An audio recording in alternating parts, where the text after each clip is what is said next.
વિરામ બાદ નજર કરીએ આગળના સમાચારો પર। સુરેન્દ્રનગરમાં ઈવીએમ અને વીવીપેટની ફાળવણી કરવામાં આવી છે। મતદાન માટે 2880 ઈવીએમ અને વીવીપેટનો ઉપયોગ થશે। 10,000થી વધારે સરકારી કર્મચારીઓ ફરજ બજાવી રહ્યા છે। તો સુરેન્દ્રનગર લોકસભા વિસ્તારમાં 2136 બૂથ પર મતદાન યોજાવા જઈ રહ્યું છે। ચૂંટણી અધિકારીનો સતત સ્ટાફ કામ કરી રહ્યો છે। સુરેન્દ્રનગરની અંદર જ્યારે ચૂંટણીનો માહોલ જામ્યો છે ને જ્યારે ચૂંટણીના સજ્જ કરી અને અધિકારી દ્વારા પણ પૂરતું ધ્યાન આપી અને હાલ મશીન ફાળવણી છે, ત્યારે મુખ્ય અધિકારી પાસેથી આપણે જાણી જોઈએ કે કેટલા મશીનો ફેરવ્યા છે, આની પાછળ કેટલો સ્ટાફ આપણો છે।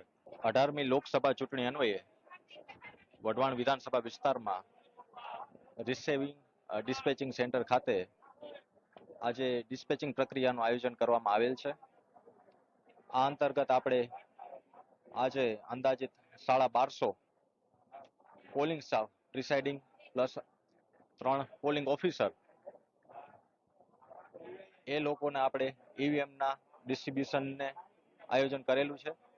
એટલે અંદાજિત 1450 લોકો આખી પ્રક્રિયા સાથે જોડાયેલા છે અને આપણે વઢવાણ વિધાનસભા મત વિસ્તારના 281 મતદાન મથકોએ આ ડિસ્ટ્રીબ્યુશન પ્રક્રિયા અંતર્ગત ઈવીએમ નું ડિસ્ટ્રીબ્યુશન કરીશું। મશીન ને એ બધું વિતરણ થઈ રહ્યું છે ને લોકો ઉત્સાહ સાથે કામ કરી રહ્યા છે। મયુર સંજી, G24 કલાક, સુરેન્દ્રનગર।